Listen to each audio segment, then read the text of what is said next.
Baby, তুমি কি জায়গা মতো চলে আসছো? হ্যাঁ হ্যাঁ, আমি তো জায়গা মতো পৌঁছে গেছি। আচ্ছা বেবি, তাহলে এক কাজ করি, আমি আমার দলবল নিয়ে তোমার ওই জায়গায় এসে ওকে অ্যাটাক করি। ওকে, ইয়েস ইয়েস। আচ্ছা বেবি, টাকা পয়সাগুলো সবকিছু কি ঠিকঠাক মতো নিয়ে আসছে? হ্যাঁ হ্যাঁ, সবকিছু ঠিকঠাক মতো নিয়ে আসছে, কোনো চিন্তা করো না। কি শুধু কি ভিডিও দেখলেই হবে? আমাদের নিজস্ব তত্ত্বাবধানে তৈরি হলুদ মরিচের গুঁড়ো নিতে আজই যোগাযোগ করুন কৃষক বাড়িতে। ঠিক আছে, তাহলে আমি চলে আসতেছি, তুমি ওই জায়গাতেই থাকবে কিন্তু, ঠিক আছে? আচ্ছা আচ্ছা, ঠিক আছে, চলে আসো। ওকে, ছেলে পেলে নিয়ে আসছি। Okay bye. বেবি বেবি, একটু শোনো না, বলছি তোমার স্বামীকে কি একদম মেরে ফেলে দিব? হ্যাঁ হ্যাঁ, যা ভালো মনে হয় সেটাই করো, কোনো সমস্যা নেই। ওকে ঠিক আছে, তাহলে দেশি এবং বিদেশি দুইটাই অস্ত্রই নিয়ে আসতেছি, যেটা দিয়ে সুবিধা হয় সেটা দিয়ে মার্ডার করে দিব। আচ্ছা ঠিক আছে, যা ঠিক ভালো হয়। আছে। Okay bye. বেবি, আরে শোনো না, কি করছো তুমি? আমি আসলে বলতেছি কি টাকাগুলো ব্যাংকে রেখে আসবো। না না, শোনো না, ব্যাংকে টাকা রাখার কি দরকার আছে? এখানেই থাক না, পরে তুমি ভালো করে সময় হাত নিয়ে তারপর যে। আরে না না, কি বলতেছো? এতগুলো টাকা এইভাবে গাড়ির মধ্যে রাখাটা সেফটি না, বুঝতে পারছো? আরে আমরা তো এখন এক জায়গায় যাবো, তাই না? এখন তাড়াহুড়ো করার কি দরকার? সেজন্যই তো বলতেছি, তুমি এখানে জাস্ট 2 মিনিট দাঁড়াও, ওই সামনে একটা ব্যাংক আছে, আমি টাকাগুলো ওই আরে ব্যাংকে শোনো না, রেখে বলতেছি আমি, থাক না টাকাগুলো এখানে। আরে বুঝো না কেন তুমি?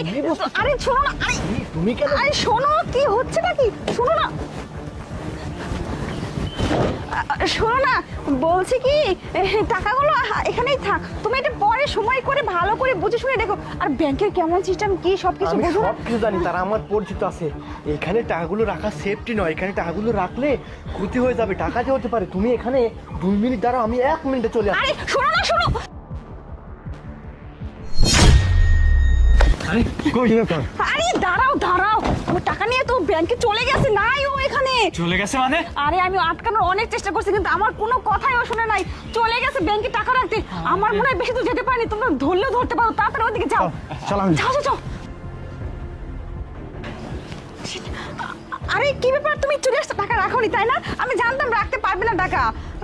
প্রিয়া, হ্যাঁ, তুমি আমার সাথে এইরকম বেইমানি কিভাবে করতে পারো? মানে বেমানি? তুমি কি বলতেছো? আমি বেমানি কেন করবো? তুমি তো টাকা রাখতে গেছিলে, চলে আসলে, আমি বুঝতেছি না।